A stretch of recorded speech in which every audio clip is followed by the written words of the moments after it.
everyone, it's Nick. Welcome back to my channel. Again, today's video, we're gonna be doing a good old-fashioned holiday Q&A. I love these because they're really easy to make, and I tend to be really busy in the holiday season and also really lazy because I'd rather be doing other stuff than making videos for you. So this is a really easy video for me to film. So we're gonna do a Q&A, and that's a lot of fun. So everything, all my little things are timestamped down below so you can see the answers. If there's a particular question you wanna come back to, you can always use the timestamps there or skip stuff if you're just not interested. That's fine too. I won't take it personally. Okay, so I got these mostly from Instagram. I did a little poll sticker thingy on Instagram, and of course here in the YouTube community tab. So I've got some questions from YouTube and Instagram here. So we're gonna start here with question 1, which is, can you please tell us more about your dog and how you got her? Why don't I just show you Sophie? I never actually have Sophie in videos because in my old apartment, if people were in the hallway, she would bark. And so I'd kind of used to just put her away in the office and not really have her because of the way she would disrupt the filming. So I still do that, but let me just go get her.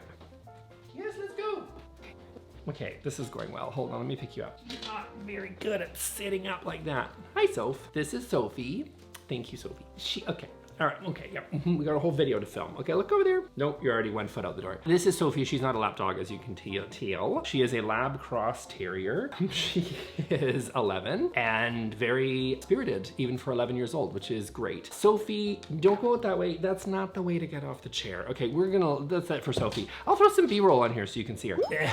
She is 11. She is a lab cross terrier. She's a rescue. We got her, I think I know it was California, basically. They have too many dogs, and so there's a lot in like high kill shelters down in California, which is very sad. And here in Canada, I guess we have more demand for dogs than we had supply. So we were apparently importing dogs from elsewhere. So Sophie came from California, from around San Francisco area, and she came up, I did have her at a puppy, and she's adorable and very fun and loves Frisbee and fetch. And she's 11, but has no signs of slowing down, knock on wood, which is great. Anyway, next question. By the way, grab a tea or a coffee or a glass of wine or something for this. We're gonna be here for a while. If it's 8 in the morning and you have wine, I don't judge. So just whatever beverage you're looking for, let's just get comfortable. Okay, next question. Have you turned down collaborating with someone like another YouTuber? Oof, I should have saved this for later this is a bit more controversial than I want it to be. Yes, I have. So collaborations are tricky. I feel like they're not as popular on YouTube as they used to be. But anyway, collaborations typically are like, there's kind of 2 routes for them in my opinion. One is when like it's very transactional and it's usually a creator who's like around the same size as you. So you have like similar amount of subscribers, similar amount of views, whatever. So you're like around the same size and it's mutually beneficial to be like, hey, I don't really know you, but I would like to get to know you. And like, would you be in my video? I'd be in your video, whatever. And that's like a very transactional businessy thing. And that is one way to go. And I'm not saying that's like a bad way to do it, but it's very transactional, but it really is successful when you're around the same size. Cause I think if like one creator is really like just has like 3 times the subscribers or 10 times the views as somebody else, it just feels very one-sided. Like, what are you really getting out of it? Cause you're not really friends. Then there's the other type, which is way better, which is that you're actually just collaborating with a YouTuber, regardless of the size, it doesn't matter. You're just collaborating them because like you genuinely like their work and you're also like friends with them. You know, examples for me is like, I talked to Paige Wassel, like we actually exchange texts. We're not like constantly calling each other, like gabbing on the phone, but we're just like, you know, we'll change, especially like with brand partnerships and stuff, which people didn't ask about that, which is totally fine, but like, it's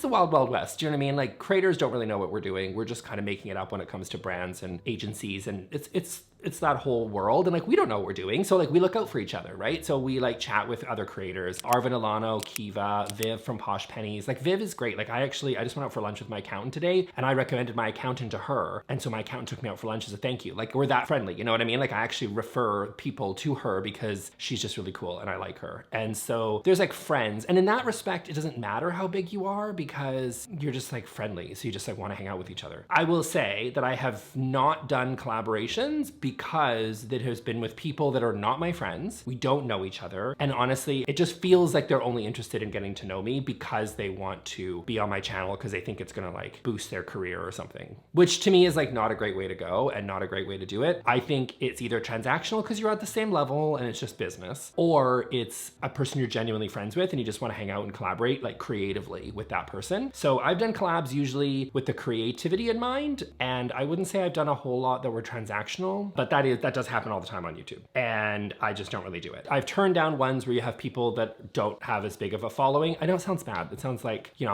I'm so big and so great that it's like, of course people want to collab with me. No, but if a creator has got like 10,000 subscribers and they're trying, I get it. Like not shading it, but it's like, they're not trying to get to know me for me. They're just trying to like leverage my audience because they want to like gain a bunch of views or subscribers or something, which I'm not really super into. So yes, I have. No names because I'm trying to be polite. If you see something you don't like in a friend's place, do you say something? No. Unless you're really like close to me or well, even if you ask my opinion, like sometimes people ask my opinion, like my mom, and I'm like, you know my answer. Like you've seen enough of my videos, you know my taste. I'm not shy about what I like, so you know I don't like it. So why are you, some people just want me to approve. They just want me like, and sometimes what I say is like, it's not my style, but I do know it's yours, so it's great for your space. Which is my way of saying, I don't like it, but you bought it already, so what do you want me to say? So no, I generally don't say anything mean to people's, especially not like strangers or people that I'm just like invited over to their home. Like if they find out what I do for a living when I'm there, I'm never gonna be like they're like, oh, critique my room. I'll be like, oh, your place is lovely. Like, of course I'm gonna lie to your face and then talk about you behind your back like a gentleman. Why are you choosing to tear down and rebuild eventually versus renovate and extend? This is a really good question. That's why I put it in the video. I bought this house with the intention of knocking it down. I didn't buy some cute 1920 character home because I wouldn't want to tear that down anyway. I bought something that was intentionally ugly and that was not falling apart so that I would live in it. It would be super safe and comfortable and all the rest of it. And you can get a mortgage on it and whatever, because guess what? Banks don't like to insure like really like houses that are about to fall over. So, you know, you got to be really careful with tear downs and stuff, unless you've got like family money, in which case if the parents are buying your house for you, then great. But like I don't. So to me, it was like, I need to get a mortgage on it. I need to make sure it works, blah, blah, blah. So it needed to be good enough to live in for a while, but I didn't feel bad about knocking it down. So I never planned on this house being like, I never intended to renovate it and whatever. The architecture is not what I want. The build itself is not what I want. And honestly, to get to where I need to be would probably cost me more money than just tearing it down and building a new house. So there you go. So that's why I did that. Are you dating anyone?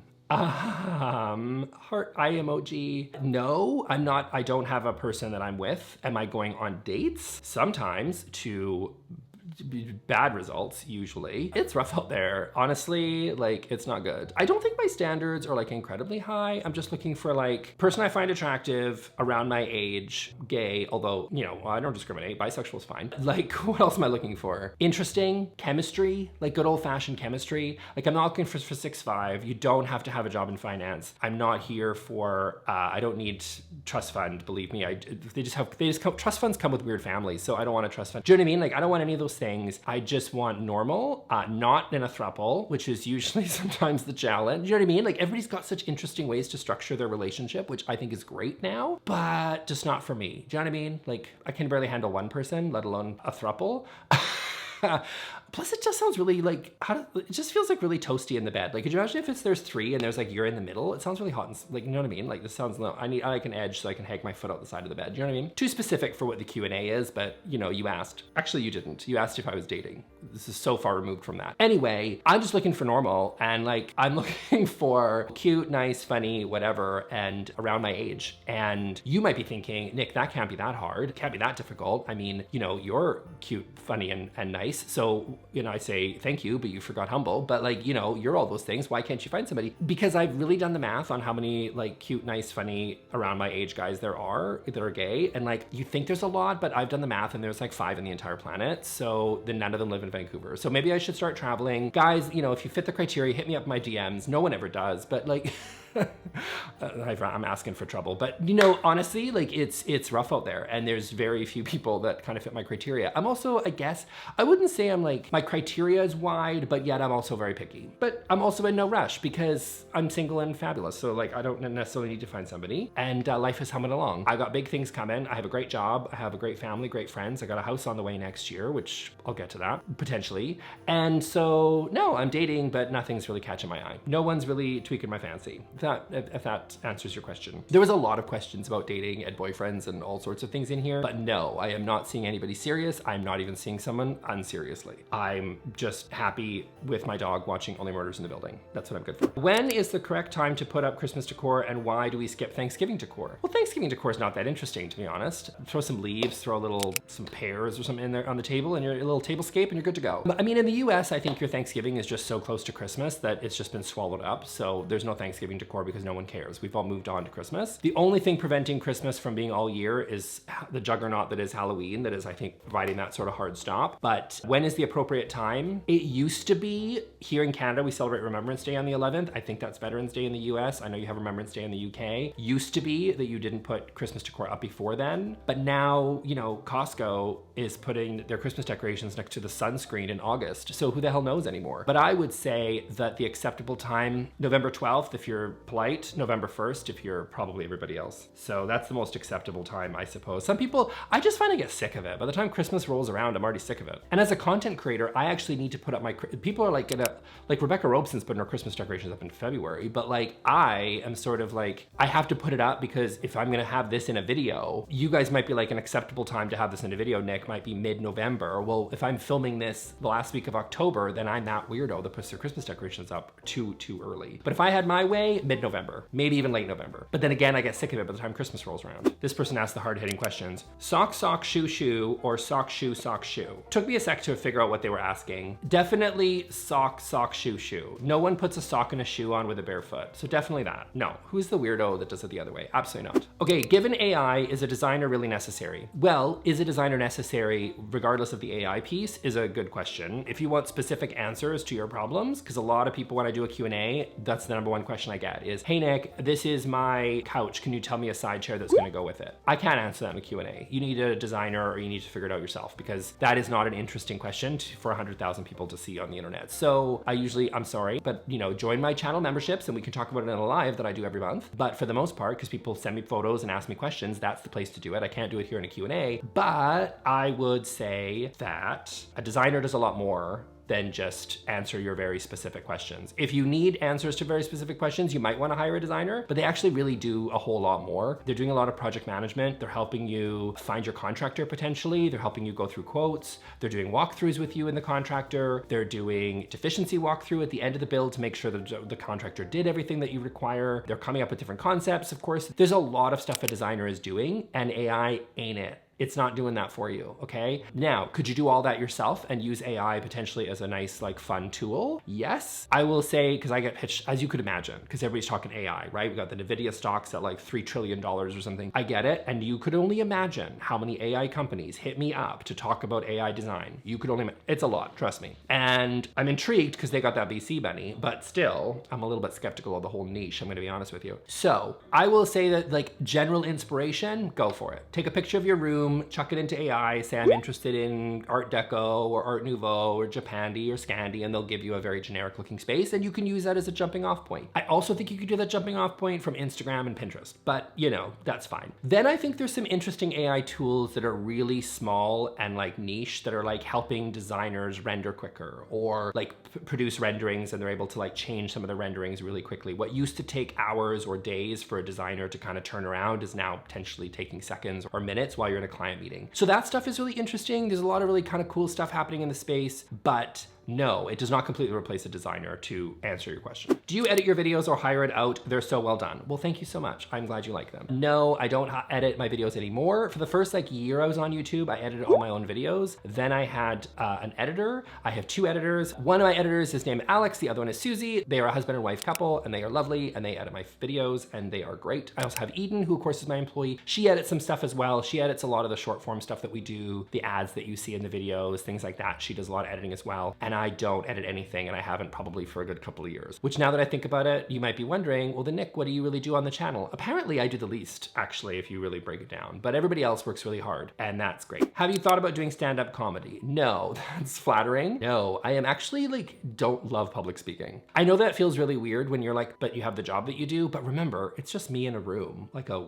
weirdo talking to a camera lens. So I'm not out here doing like da da da da, like that's not what I'm doing. That's not really my job. That is a very different thing. So I'm glad you think I'm funny enough to do stand-up comedy, but I don't know what niche this is, but it's called sitting in a chair and just talking to a camera lens. And that doesn't directly translate to stand-up comedy. There's a lot of steps. There's a lot of things that they do that I am not prepared for. So no thanks. Okay, next question. Eggplant emoji is all this person asks. Listen, I don't really like eggplant as a vegetable. I don't like it. I mean, some baba ganoush is fine once in a while. I've had some good baba ganoush, but for the most part, I do not not like eggplant. It's actually one of my least favorite vegetables, I'll be honest. So thanks for that. But no, I don't care for it. Thanks. You have a glow. Are you dating? I know, too personal. None of my beeswax. As mentioned earlier, I am not dating. Thank you for the glow. That is actually in contrast to most people that are like commenting like, I feel Nick is looking sick and sad. Did he just go through a breakup? I feel like he's not as fun as he used to be. And those comments also pop up, to which I say, thank you so much. I also have not gone through a breakup in the last week or two. That's just my normal face. And so sweet of you for the comment, but no, for your concern, but no. I will say that like I broke up with Mike and I did a video, I'm gonna post it here.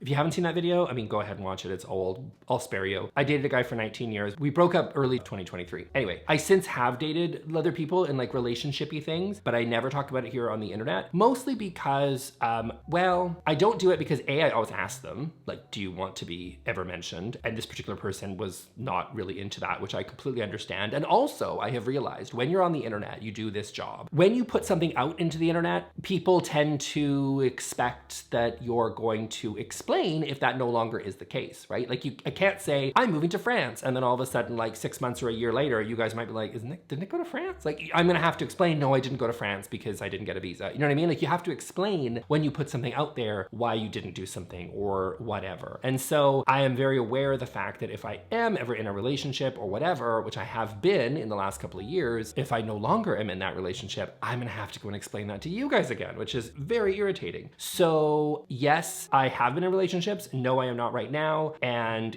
I don't plan to be anytime soon because as I mentioned, it's rough and I'm okay with that. So there you go. But no, people can ask, I just don't have to tell you. But yeah, generally speaking, I won't let you know if I do, if I am in one. Favorite places for quality bath towel linens. I really like Brooklinen, who is not sponsoring this, but has sponsored like a bunch of my videos. They're a long-standing partner of mine because I do love their stuff. The sheets, the bath towels, all that sort of stuff is awesome. I've also found if you're in Canada, they probably ship to the States as well, but a new company called Droplet, which is based here in Vancouver, and I really like their stuff. They sent me some towels, full disclosure, and I have used them. They didn't pay me to say that, but like their stuff is really good, very soft as well. I will be honest though, I prioritize the bath towels. Note to every bath towel people with the little loops so that I can hang them up. That is key for me. Why are there not enough loops on towels? The Brooklinen ones, I believe, do have a loop, which I do appreciate. I definitely am a big fan of the loop. Maybe they don't, and that's the problem. Anyway, put loops on things. Just that's all I'm asking, bath towel people. How do you like Vancouver? What other cities would you love to live in? I love Vancouver. I have lived in Amsterdam for about a year and a half or so in like 2010. Other than that, I was born in the UK. Actually, I was born in Wales, but I didn't really live there for long, so don't get too excited. And I've lived in Vancouver pretty much for most of the rest of my life. I love Vancouver.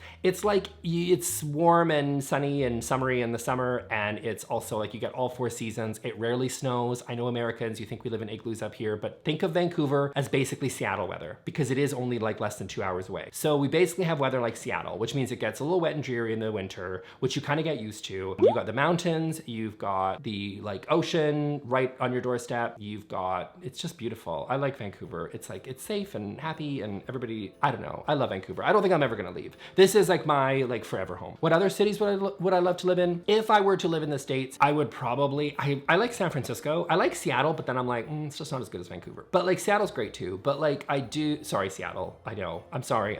But San Francisco's great too. I do like San Fran. What else do I like? I think I would get sick of the weather, honestly, if I was in Southern California. I think it'd just be too sunny all the time. Maybe, I don't know, maybe that's just my Vancouver. I've just been here for too long and I'm just used to the rain. But I probably, yeah, New York sounds way too busy, way too noisy. I like a week in New York and then I like to get on the plane and go home. Toronto is okay. I don't hate Toronto. It's just a really big city. Toronto's bigger than you think. Did you know I think Toronto is like, it's bigger than Chicago. It's like the 4th largest city in North America. It's like Mexico City.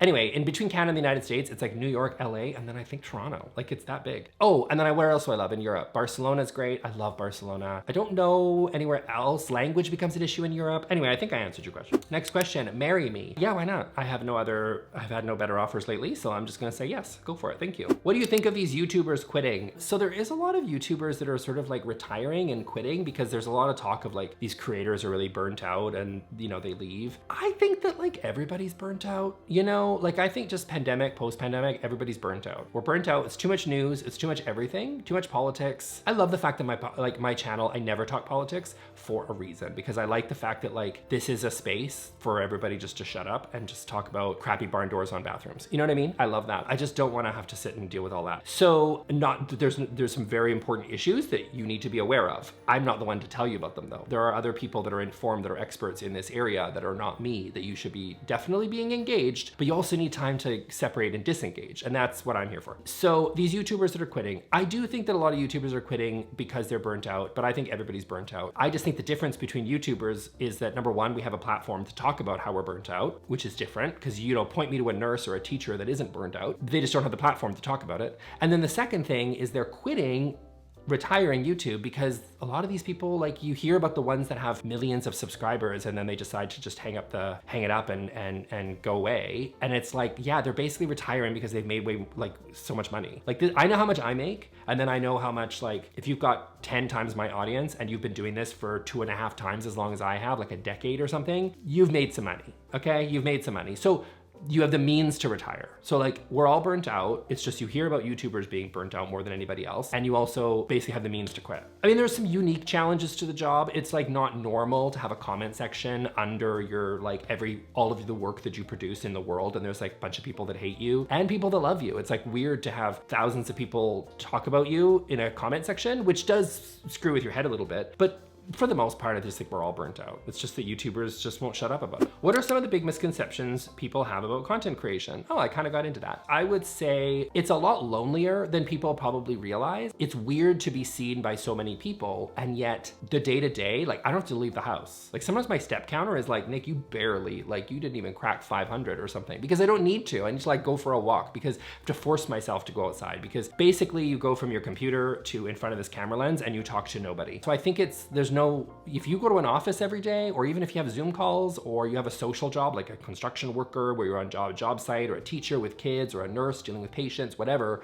your job is, a flight attendant with passengers, like whatever your job, guaranteed you are dealing with way more people than me. And so I think it's like people think it's because you see the highlights, right? You see I'm at VidCon or whatever, and then you see the people talking about you in the comments, and I don't think people realize that you literally can just talk to a camera lens all the time. It's a bit different in that way. So that was, I would say, the biggest misconception. People think we're a lot more social than we are. Maybe other YouTubers are. They're like down in LA going to events and stuff, but I just basically sit here. So there you go. How are you really doing? I love the really. How are you really doing?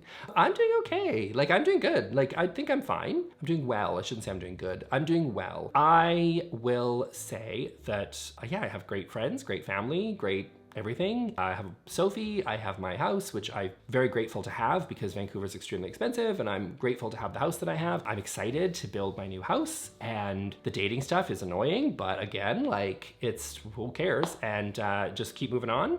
And I'm doing well. Thank you for asking. If you knew you were going to move in 2 to 5 years, would you bother renovating a bathroom or a kitchen? I think that there is a big difference between 2 years and 5 years. I think if you're dealing with 2 years, probably don't bother. If you're dealing with 5, that's starting to have a bit of a real significant chunk of your life to just put up with something that you're not happy with. I think it also depends on the state of your bathroom or your kitchen. You know, if it's really bad and you can't stand it, or it's like unsafe, or your dishwasher door handle is falling off the hinges, yeah, it's probably 5 years is a long time to have to deal with that. If you just like don't like your granite countertops anymore, I'm not sure you necessarily need to tear all that out for 5 years. It really just kind of depends on where you're at. Depends on your budget, right? If it doesn't bother you, or if you have the means to do it and there you go, then that's fine. Also, look at how, you know, when you're getting your quotes, look at how long it's going to take. Bathroom and kitchen are the worst renovations, because if you renovate your kitchen, you're making chili in your Instant Pot in the bathroom. You know what I mean? If you do your bathroom, let's say you have 2 bathrooms in your house or in your apartment or something. If you have 2 bathrooms, it's cheaper oftentimes to do both at the same time because you're only bringing the contractors out like once rather than coming back and doing the whole project twice. However, it means you have no bathroom for potentially like a couple of months or longer, right? So think of how inconvenient it's going to be in that respect.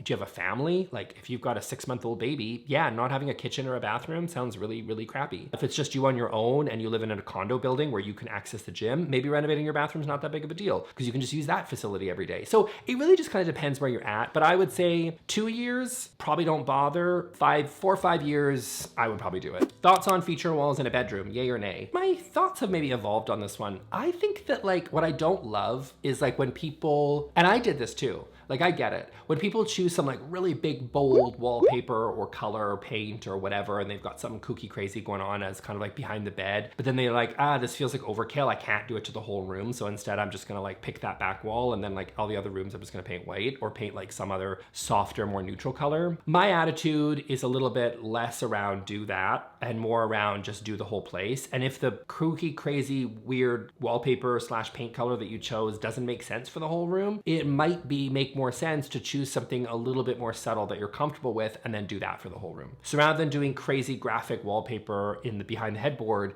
and then everything else white, maybe choose a different wallpaper like a grass cloth or something that's maybe a little bit more doable and main wall friendly, as opposed to, you know, the big bold stuff that you just can't imagine you're going to do for the entire space. And maybe just pick something a little bit more subtle, a little bit more subdued, something you can be a little bit more comfortable with to do the whole room in, and then just do the whole room. That's kind of my sense. But, you know, ultimately do you want. Thoughts on displaying old gaming consoles? Partner hates it, but it brings me joy. Depends on what you mean by display. Like, I think if you want to display artfully and carefully and you want to like show it off in a way that looks really good and is mindful to the aesthetics and you think it looks great and you just want to show off that personality that you just love gaming, great. Although, you know, you have to compromise with your partner, and we all know that's kind of a challenge. So make sure they're happy with it. If you mean display, like here's an open shelf and I just have all my old consoles that I refuse to put away because I like never know if I'm gonna whip out my PlayStation 1, in which case probably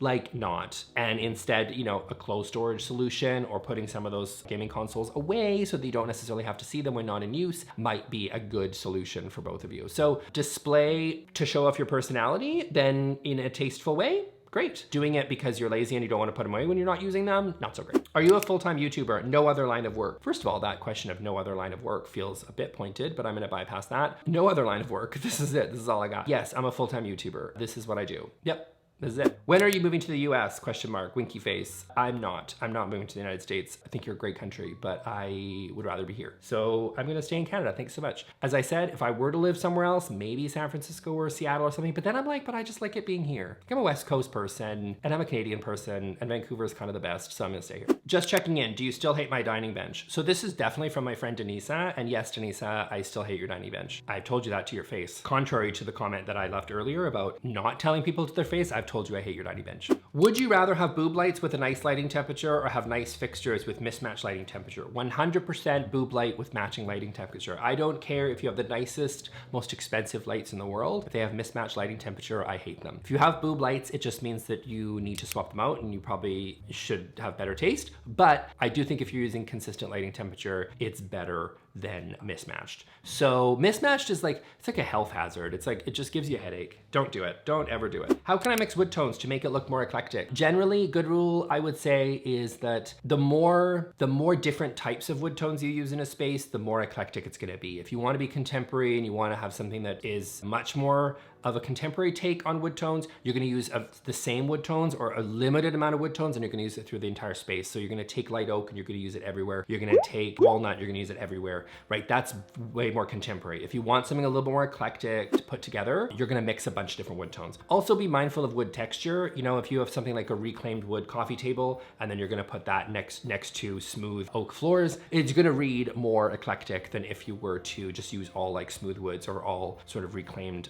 rough woods. So be mindful of the texture as well. But yes, the more types you use, the more eclectic it feels, the more streamlined, kind of more sleek, the more, you know, contemporary. Limit that amount of wood tones that you're using. Okay, let's take a look at some YouTube ones now. Okay, what gives you a sense of peace and comfort at Christmas time when we all like to, however brief it might be, your decor, food, surrounded by people you want to be with, glass of wine by the tree, hot chocolate with Hallmark, all of it or none of it? What do you like to do over the holidays? Well, this year I'm actually going to Glasgow, Scotland for the holiday season. I have some really, really good friends that are from Glasgow originally, lived in Vancouver for 9 years, have moved back to Glasgow, which I'm disappointed by, but I'm going there for Christmas. So I'll be there from the 21st until the new year, which I'm super excited about. First, I'm doing one night in Amsterdam. So if you're in Amsterdam, let me know. I don't know, I have nothing to do, but I'm gonna be there for a night. Yes, so I'm gonna be there. But generally speaking, what I like to do around the holidays, honestly, what takes me back to being a kid is playing video games at the holiday. I don't play a lot of video games because I don't have time and they're way too complicated now. I just wanna go in, pop in for 5 minutes and play Mario Kart. You know what I mean? design. They're way more complicated than they used to be when I was a kid. I'm so old now. But I will say at the Christmas season, when I have nothing to do for like a week and I just basically sit and eat chocolate and cheese sitting on a couch, I do quite like playing video games because I can actually take the time to get lost in like a world. You know what I mean? It's just like me and my world. And that of course makes me feel also like a kid because I used to get a new, used to get a new console. I used to get a new game over Christmas and then I could play it over the holidays. So I definitely go back to being 12 years old during the holidays and playing a video game, which I never do for the rest of the year, but that would be my answer.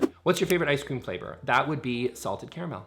I also like everything chocolate, but generally salted caramel is my favorite. Nick, when is your design advice book coming out? Do you know what? I have someone who's like an agent who's like really wants to do a book with me, and I think she's like stopped emailing me because I keep putting it off. I just think design books can be boring. Could you guys comment and let me know, like what would I do? Like I don't want to do one of these like coffee table books where everything is just aesthetically beautiful. It would need to be me. Like I would want it to be funny. I want it to be sarcastic. I'd want it to be all the things that makes me me. But I also like find design books to be really boring. Like if I was a chef, like one of these YouTuber chefs, like it'd be so easy. I just got a cookbook and that's easy. Cookbooks are easy. Maybe I should just do a cookbook. Like that just feels easy, but design books are usually boring. And I don't want to do boring. So I keep putting it off for that reason. I'd like the story behind your broken clock. Yes, the broken clock. The story is that I had a clock there in my old apartment forever. And one day the batteries went out. I did not notice for probably a good few videos, because I don't use it to tell time, I just like the clock. Then people started noticing and then it became a thing, and now I can't ever get rid of the clock because it became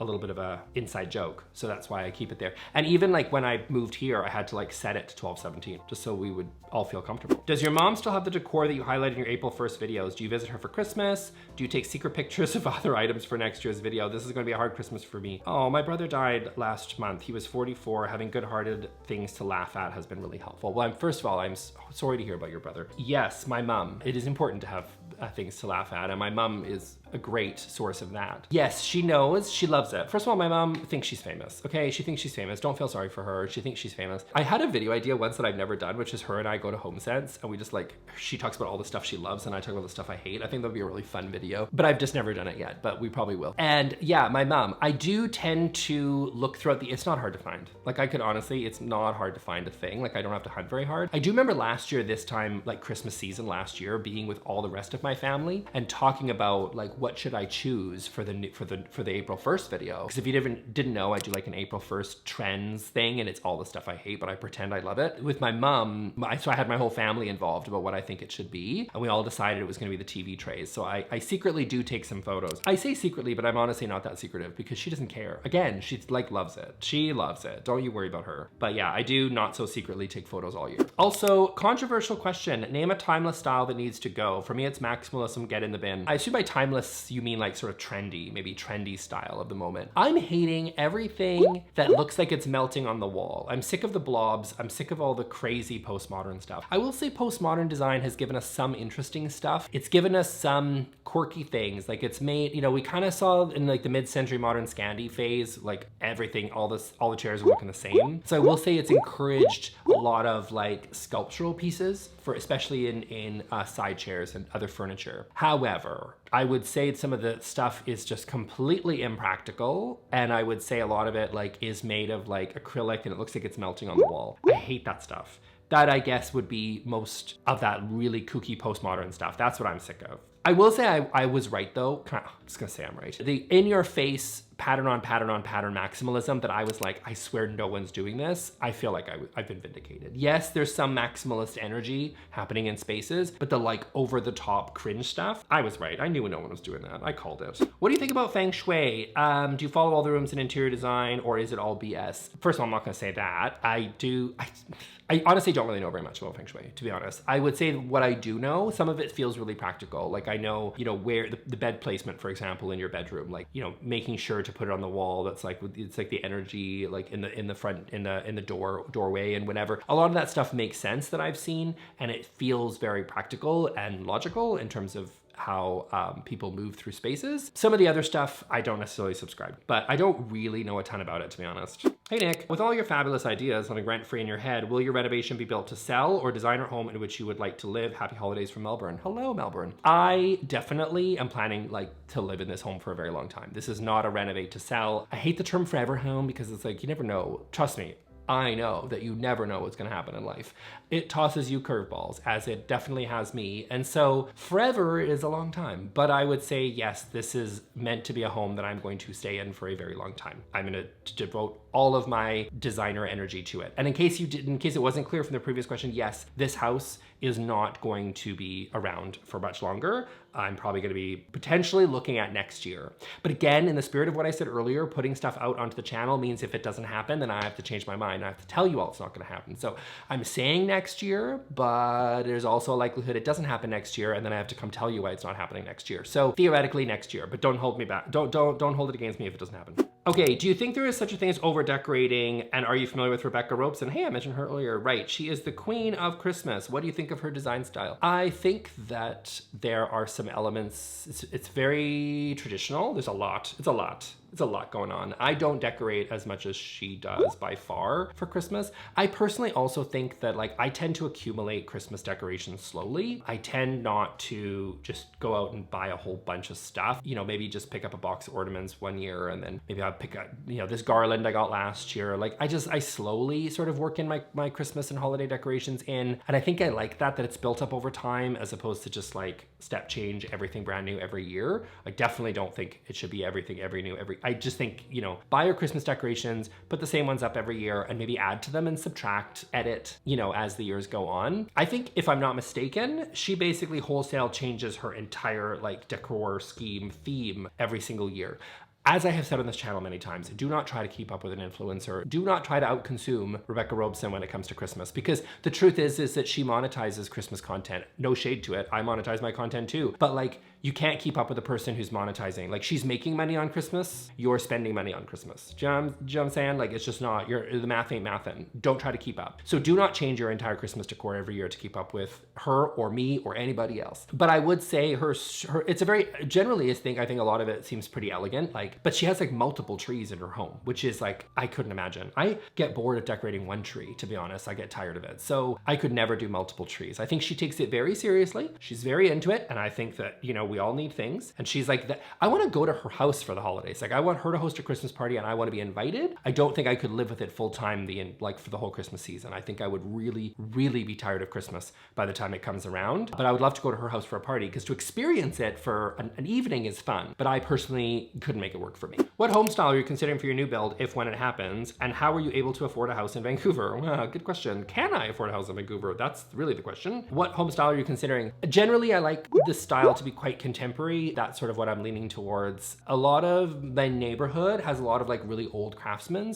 with sort of really cute little gabled roofs. And I really like that. I think it's really fun to see a mix of styles within different neighborhoods. So I definitely am not going to try to recreate sort of a faux 1920 craftsman because the truth is we don't live in 1920. So I'm going to build something that feels very 2025 and feels quite contemporary while still having sort of the shape and form of what makes sense for this neighborhood.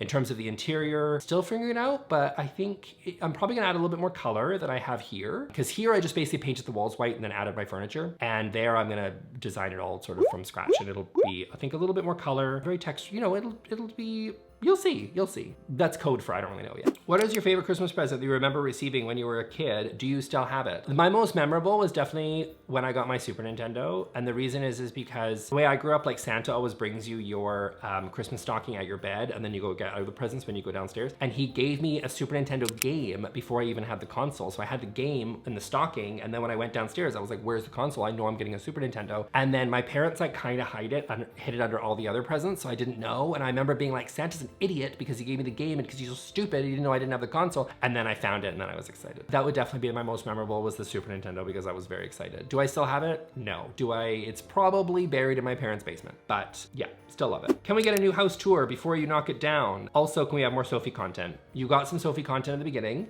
No, probably, well, I don't know. Will I do a tour? Maybe. I'll probably do it as part of the house series to show like, this is where we're starting. I don't know. It's not really relevant because I'm just gonna knock the house down. I don't know. It's just a house. It's not that interesting, to be honest with you. I mean, it's got all my old stuff in it, but it's not that fascinating, I would say. If I was doing a renovation, I think it would be a lot more interesting because I could show the before and then the after. But with a new, who cares? I'm just gonna knock it down. So, plus I've got to be careful about showing the exterior because I don't want to dox myself. You know what I mean? Like some people could be weird and show up to my door. I don't want that. Got to be careful there. So, you know, probably, it's not that, just trust me, you don't really want to host her. Okay, so that's it for me for today, guys. I hope you really enjoyed that little Q&A. It wasn't little actually at all, it was very long. So if you made it this far, thanks for sticking around. And you know what, I hope you enjoy, have a wonderful Christmas season or holiday season, whatever you celebrate. And if you didn't get what you want for Christmas, feel free to maybe check out my Amazon video that I did for Black Friday, because there's probably some of these still deals holding around here for Boxing Day or into the new year. So go check that video out, and I will see you all in the next one. Thanks a lot, bye.